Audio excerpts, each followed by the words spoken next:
কোন কিতাবে লেখছে ঈদের দিন নয় নতুন কাপড় পরতে হবে?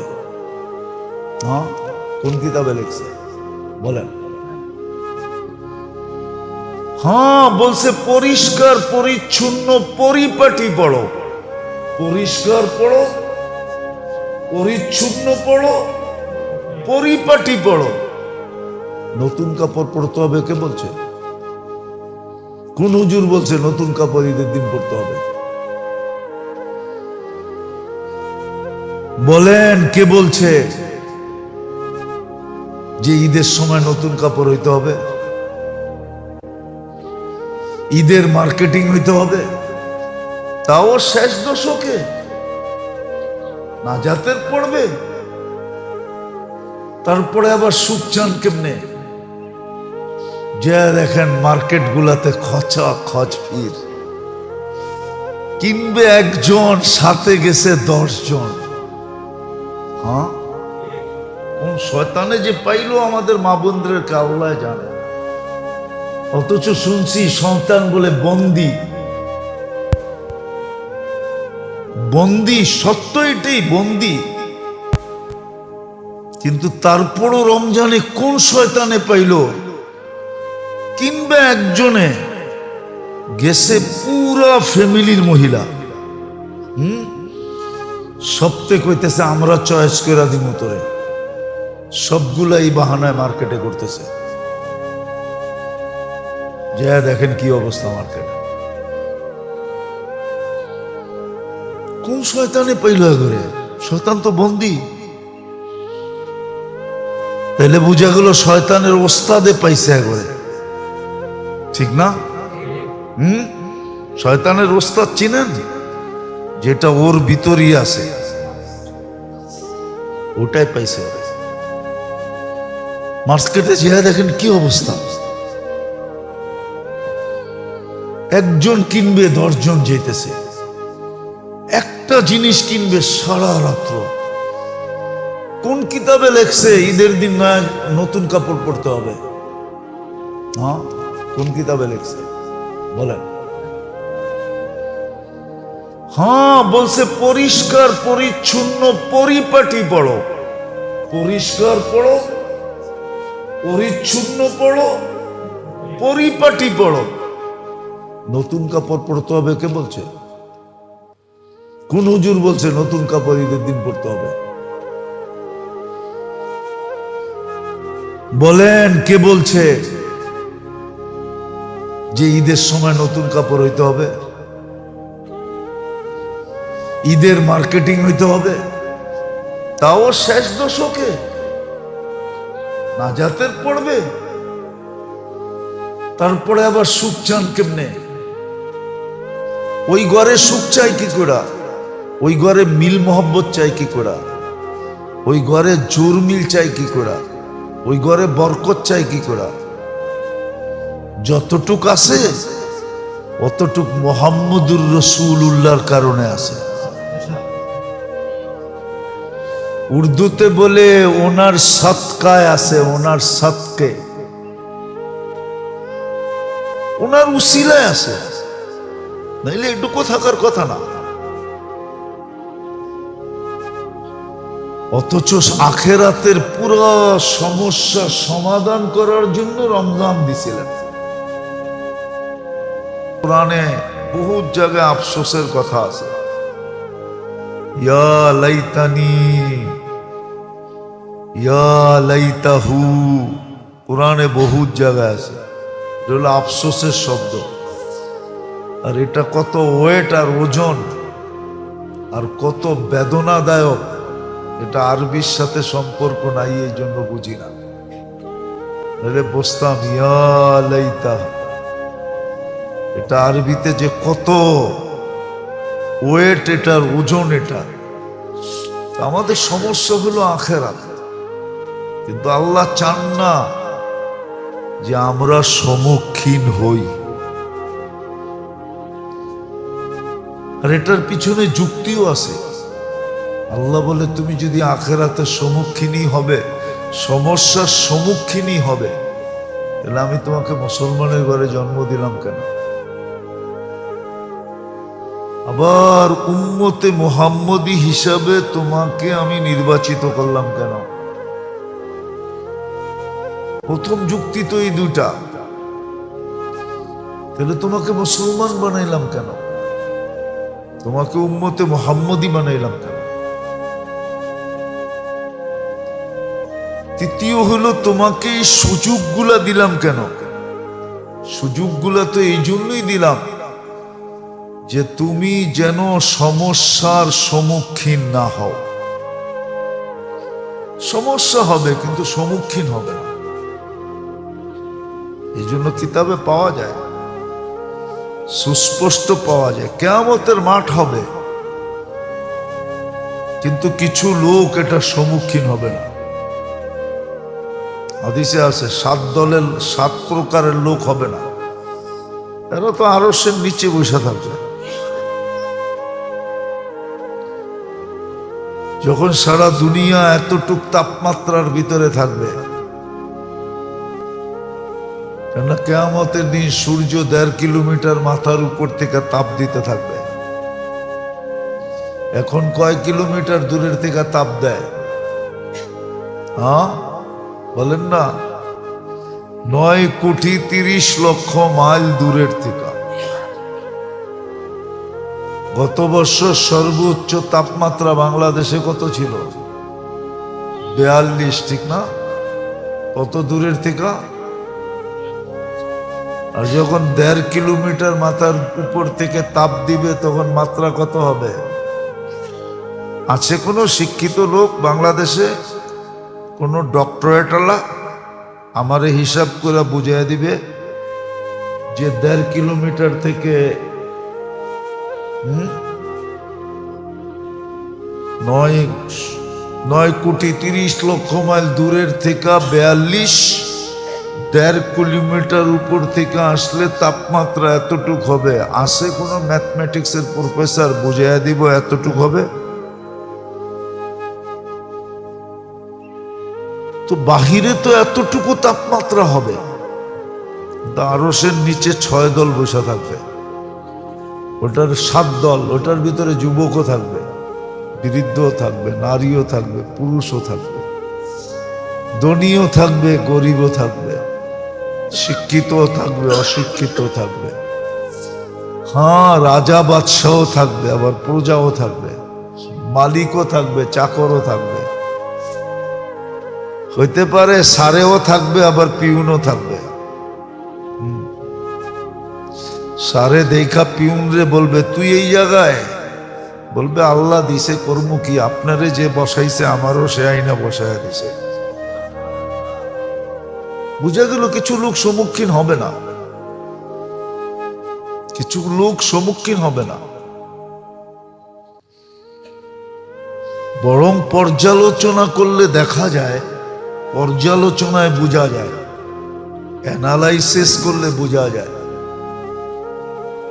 হ্যাঁ, সম্মুখীন হবে তো দূরের কথা, প্রটোকল আসবে তাকে নিয়ে যাওয়ার জন্য, ইস্তেকবাল হবে, ইস্তেকবাল। ইস্তেকবাল বোঝেন? ইস্তেকবাল হবে তার জন্য, ইস্তেকবাল আসবে, ইস্তেকবালের প্রতিনিধি আসবে, স্বাগত জানায়া নিয়ে যাওয়া হবে।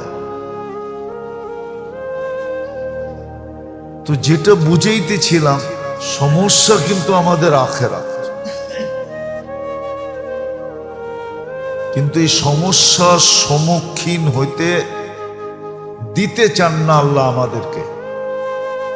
আল্লাহ চান যে তোমরা যেন সারা দুনিয়া সম্মুখীন হয় হোক, তাতে আমার কোনো আপত্তি নাই, কিন্তু তোমরা যেন সম্মুখীন না হও। তোমরা সম্মুখীন হইলে তাহলে আর মুসলমানের ঘরে জন্ম দিয়া লাভ হইল কি? বন্ধুর উম্মত বানায় লাভ হইল কি? রমজানের মতো সুযোগ যে তোমাদেরকে দিলাম, এটা দিয়া লাভ হইল কি? যেমন রমজানের মতো সুযোগ দিলেন, যদিও আমাদের কাছে অ্যানালাইসিস নাই।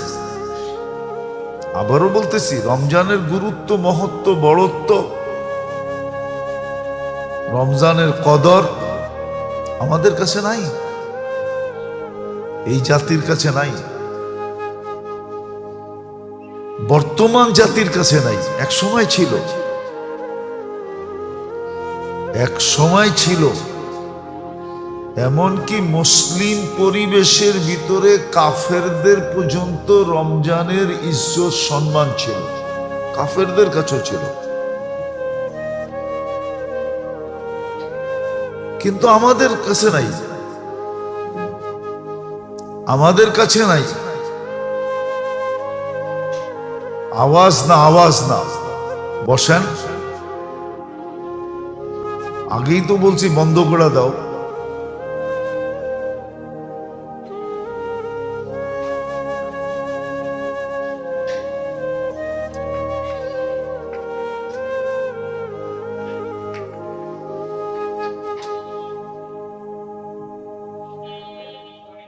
যত বলো কোনো কাজে না, কাজে দেয় না। এই জন্যই তো এই অবস্থা আমাদের। যত বলবেন দিনের কথা, কানেই দিবে না।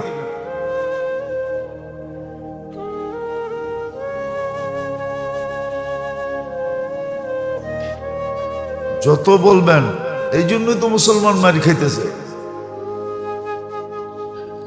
এই জন্যই তো দুরবস্থা, এই জন্যই তো পেরেশান থাকে। মুসলমানের দুরবস্থা এই জন্যই, জুতার বাড়ি কপালে এই জন্যই। যত বুঝাবেন কানে দেয় না, কানে ঢোকে না, শুনে কিন্তু আমল করে না। যত বলবেন আগে ঢোকেন, আগে আসেন, আগে বসতে চান আগে আসেন, কি আগে আসলে লস হয়? হ্যাঁ, তো আগে আসেন না কেন? পরে আইসা কেন কাদের উপর দিয়ে আসতে থাকেন? আগে আসলে লস হয় নাকি মসজিদে? নিজের ঘরে বসে থাকবে, পরে আইসা কাদের উপর দিয়া টপকাইতে টপকাইতে মসজিদের আগে আসবে। খবরদার আর যেন না দেখা হয়। আগে আসতে মনে চায়, আগে চলে আসবেন মসজিদে, পরে কাদের উপর দিয়ে টপকায় আসবেন না। গুনাহগার আপনার হবে, আমার কোনো কিছু আসে যায় না। সওয়াব তো পাবেন না, পাবেন না, এক গাঁঠি গুনাহ রমজানে নিয়ে বাড়িতে যাবেন।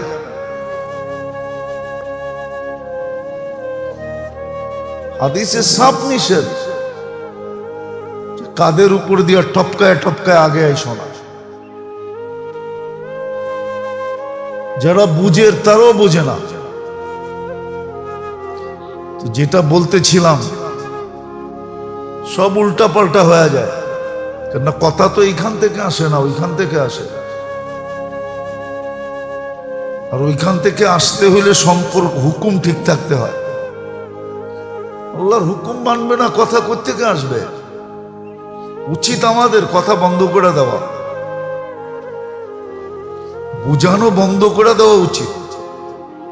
আমি না একবার বলছিলাম, অনেকবার বলি, সবাইও বলি যে হুজুরদের উচিত মসজিদ মাদ্রাসা ছেড়ে দেওয়া, জাতিকে তার কপালের উপরে ছেড়ে দেওয়া। যা দেখ কি হয়, তোর নামাজ তুই পড়, তোর মসজিদ তোমরা সামলাও, তোমাদের সন্তান তোমরা মানুষ করো। ছেড়ে দেওয়া উচিত। আমাদের ঘর মাদ্রাসা বানায় দেওয়া উচিত, আমাদের সন্তান আমরা পড়াবো। না খেয়ে মরে যাবো? আপনারা মনে করছেন আপনাকে ইমামতি করলে আমাকে সংসার চলবো, ঠিক না? আমাকে রব বুঝি আরেকজন, আপনাকে বুঝি আরেকজন, ঠিক না? আপনাকে যে পালে আমাকে উনিই পালে। বরং তখন আরো ভালো পালবো, ভালো চলবো ইনশাআল্লাহ। এখন তো 10,000 টাকা পায়, তখন অটো চালাইলে 30,000 পাবে। 10,000 দিয়ে যা সংসার চলে, 30,000 থেকে এর চেয়ে ভালো চলবে। উচিত আমাদের বন্ধ করে দেওয়া। বারবার বলার পরেও শুনে না, কান দিয়া কথা। আরে আপনার ভালোর জন্য বলতেছি। আপনি টপকায় টপকায় ঢুকবেন, নামাজ পড়ে সওয়াব নিয়ে যাবেন রমজানের 70%, 70 গুণ। গুনার গাঠি লইয়া বাড়িতে যাবেন। বারবার বলি, তারপরও শোনে না। বয়স্ক মানুষ তারপরও শোনে না, বুঝের মানুষ তারপরও শোনে না, দেখতেছে চোখে ভরা, তারপরও ঢুইকা টপকায় টপকায় টপকায় টপকায় আসবে। রাগ হেন না, আপনাদের ভালোর জন্য বলতেছি, আমাদের কিছু আসে যায় না, আমরা চুপ থাকতে পারি, ছেড়েও দিতে পারি, আমাদের কোনো লস নাই। কিন্তু হ্যাঁ, দায়িত্ব কাঁধে, এই জন্য বলতেছি, তাহলে কিয়ামতের দিন ধরবে মানে আলিমা সুম্মা কাতামা।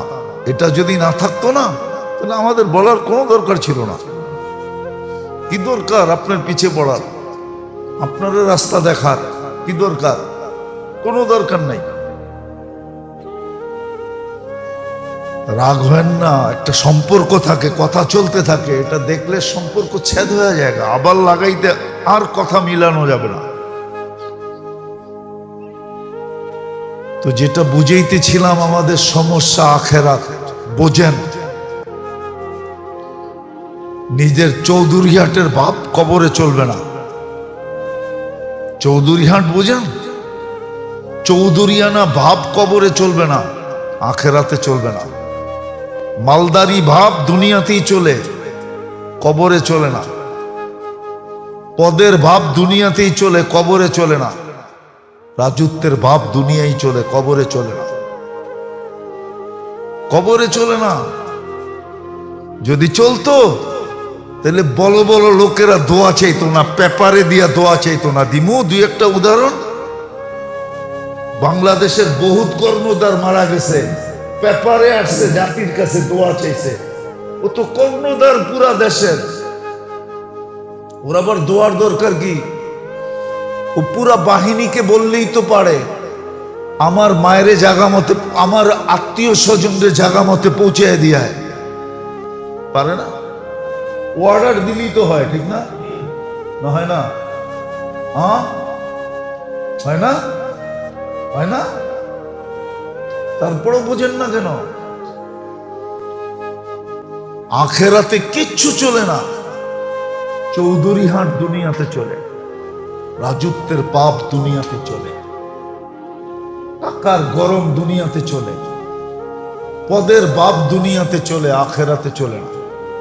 এই জন্য মাসলা আখেরাত। আল্লাহ চায় না আমরা সম্মুখীন হই, এই জন্যই সুযোগ দিছেন। সারা দুনিয়া সম্মুখীন হয় হোক, তাতে আল্লাহর কিছু আসে যায় না। আল্লাহ বলে, তুই মুসলমান, তুই কেন সম্মুখীন হবি? উম্মতে মুহাম্মদী, তুমি কেন সম্মুখীন হবে? এই জন্যই মুসলমানকে সুযোগ দিছেন। রমজান সুযোগ ছিল, আখেরাতের সমস্যার সমাধানের সুযোগ ছিল, সর্বদিক দিয়ে সুযোগ ছিল। কিন্তু মূল্যায়ন কতটুকু? গতকালকে রাতটা যে গেল, কিতাবে তো লেখা ছিল, বেজর রাত্র যদি শুক্রবারে হয়, শুক্রবারের রাত আর বেজর রাত যদি এক হয়, তাহলে বেশিরভাগ আল্লামা রজব হাম্বলি রহমতুল্লাহ আলাই ওনার কিতাবে বা দলিল লেখছেন,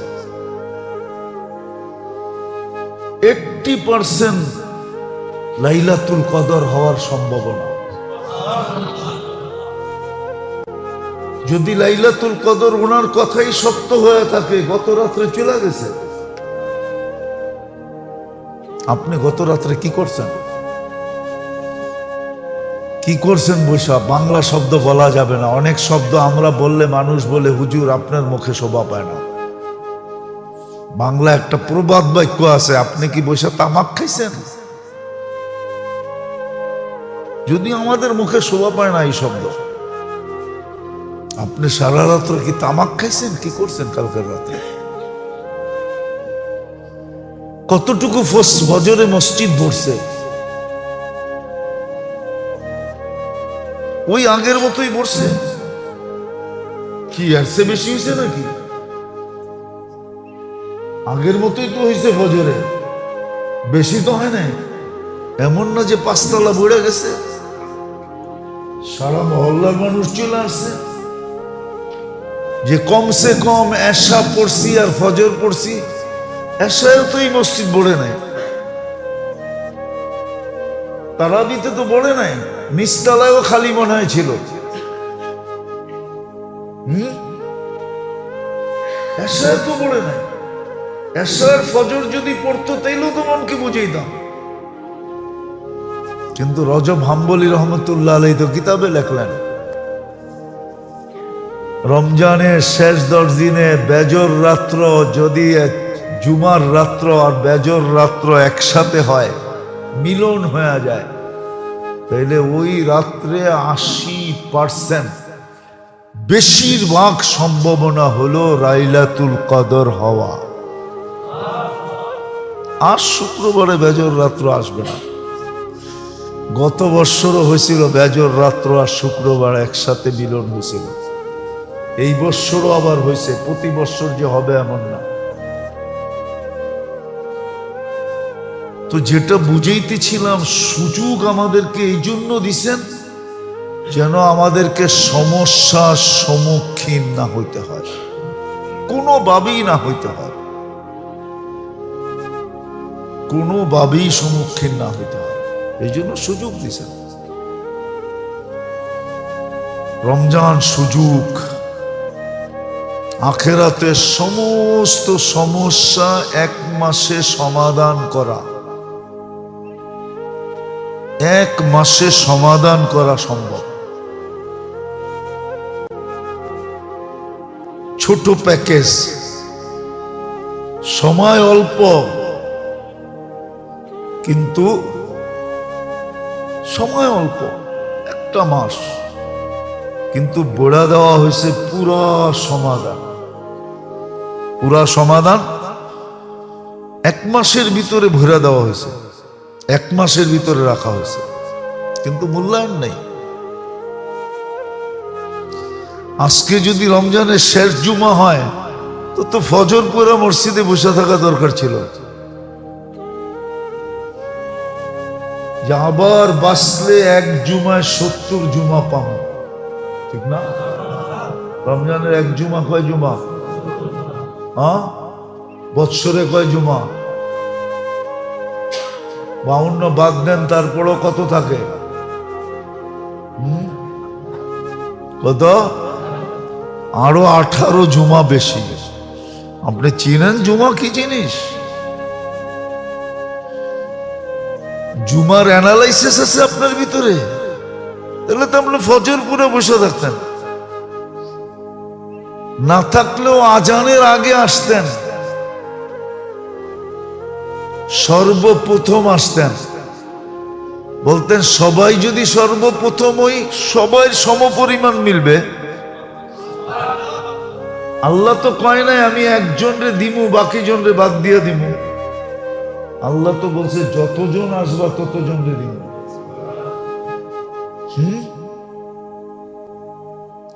উট কোরবানি করার সওয়াব, কোন উট? এই মরা উট আছে, উট আছে, যে দেখে কয়ে দিমু ঠিকানা মতিঝিলি আছে, যে দেখে কার কাছে আছে এটা বললাম না। এই মরা উট, হায় হায় হায়, ওই উট, ওই উট যেটা আরবের ভিতরে কিনতে গেলেই 1,00,000 দিরহাম দিতে হয়, ওই উটের সওয়াব মিলবে। আপনি তো বলে করেন উটের সওয়াব দিয়ে কি করবো, ঠিক না? আমার কাছে কি পাত্তি কম আছে নাকি যে আমি উটের সওয়াব লাগবো? পাত্তি বোঝেন? এটাও তো বোঝেন না। থাকেন তো ঢাকা শহরে, পুরান ঢাকায় থাকেন, তারপরে পাত্তি চিনেন না, ঠিক না?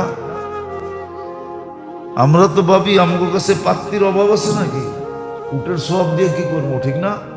এই জন্য দেখবেন সবাই শেষে আসে, আর আইসা মানুষের কাদের উপর দিয়া পাও দিতে দিতে দিতে দিতে সরাইতে সরাইতে ঢোকে। ভাবলো উনি বুঝে আমি সওয়াব দিয়ে কি করবো, আমার পাত্তির অভাব আছে নাকি? তো যেটা বুঝাইতেছিলাম এই জন্যই সমাধান রাখছিলেন। মাসলা কিন্তু আখেরাত। আল্লাহ চান না সম্মুখীন হওয়া, আর সম্মুখীন হইলে বড় কঠিন হবে। এই জন্যই তো আল্লাহ রসুল বলতেন সাইয়াবাতনি, আমাকে বুড়া বানায় দিছে। আমি যখন ভাবি তো আমি বুড়া হয়ে যাই। আল্লাহ রসুল তেমন বুড়া ছিলেন না। ওই যুগের মানুষ 63 বছর বয়সে কি বুড়া।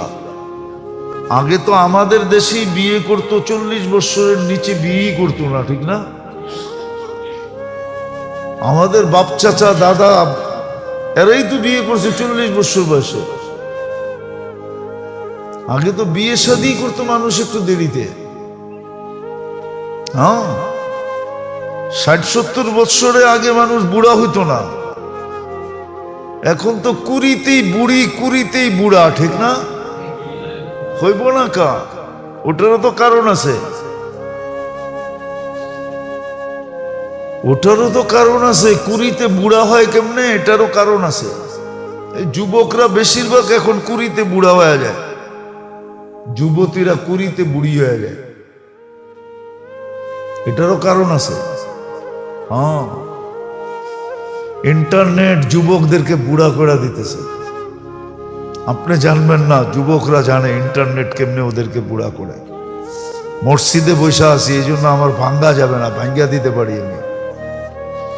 আর সব যুবকরা বেশিরভাগ আমার সাথে একমত হবে যে হ্যাঁ, ইন্টারনেটের কারণে বুড়া হয়ে যেতেছে। আজে বাজে দেখা বুড়া হয়ে যায়, যুবতীরও দেখে। ইন্টারনেট বুড়া করে দিতেছে। দ্বিতীয়, মাদক বুড়া করে দিতেছে। কি? মাদক বুড়া করে দিতেছে, মাদক বুড়া করে দিতেছে। এই জন্য দেখবেন বললে আবার চেতা যাবে, মিডিয়ায় কথা চলে যাবে, বলা ফেলবো। হ্যাঁ, এই জন্য দেখবেন ইংরাজি ওষুধে যারা পারদর্শী, ইংরাজি ওষুধ চিনেন? কি কয় এটার? একটারে অ্যালোপ্যাথি, আর একটারে অ্যালোপ্যাথি আলারা হার্বাল পছন্দ করে না। আর অ্যালোপ্যাথি বেশিরভাগ ওষুধের ভিতরে কি আছে? অ্যালকোহল আছে, অ্যালকোহল।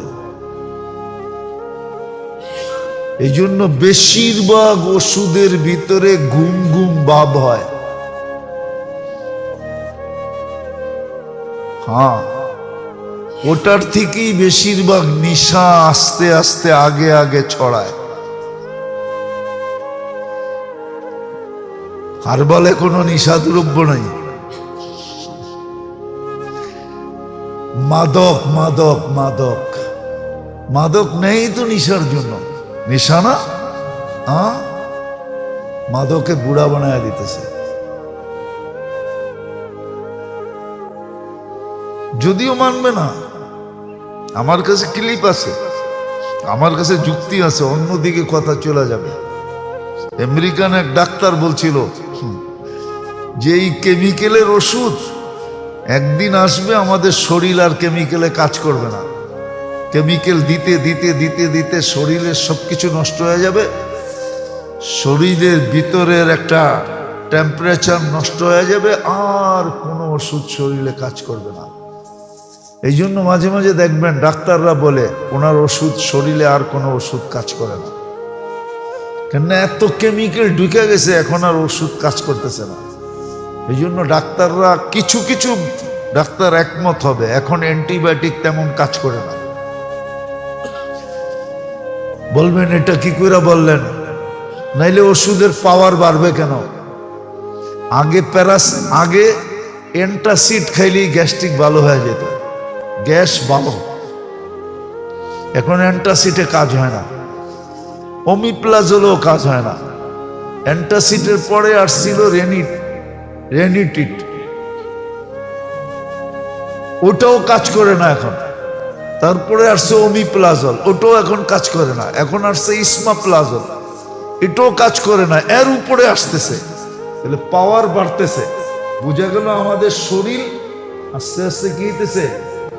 ড্যামেজ হইতেছে, তাহলে ওই আমেরিকান ডাক্তারের কথা সত্য যে তোমাদেরকে কেমিক্যাল খাওয়ায়া খাওয়ায়া খাওয়ায়া খাওয়ায়া একদিন আসবে মানুষের শরীরে আর কেমিক্যাল কাজ করবে না।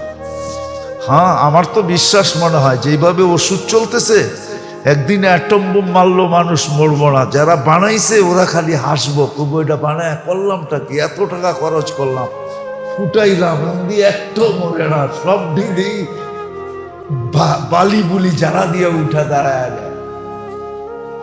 হইতে পারে, কেন অ্যাটম বোমও তো কেমিক্যাল দিয়ে বানানো, ঠিক না? হ্যাঁ, হইতে পারে একদিন অ্যাটম যারা বানাইছে ওরও হাক্কা বাক্কা খায়া যাবো যে এটা বানাইলাম কি এত টাকা খরচ করা, ফুটা এত দেখি একটাও মরে নাই। সব তো দেখা যায় যারা জোড়া দিয়া খাড়াইয়া গেছে, কারণ তো অ্যাটমও নাই। আমি যেটা আসিল ওটা তো মেরা ফেলাইছি, এখন কি করব? ওরা যদি উল্টাইয়া লাঠি দিয়া পিটানি শুরু করে কি করব? তো সত্য এটা তো, যেটা বুঝাইতেছিলাম সমস্যা কিন্তু আখেরাত সম্মুখীন হই, আল্লাহ এটা চায় না। এই জন্যই আমাদেরকে সুযোগ দিছিলেন রমজান, সুযোগ যেন কেউ আখেরাতের সমস্যার সম্মুখীন না হইতে হয়। কিন্তু আফসোস তো এখানেই আসলো রমজান, আজকে 23 রোজা চলতেছে, দিন যাইতেছে, অবমূল্যায়নের চিত্র আরো ফুটে উঠতেছে।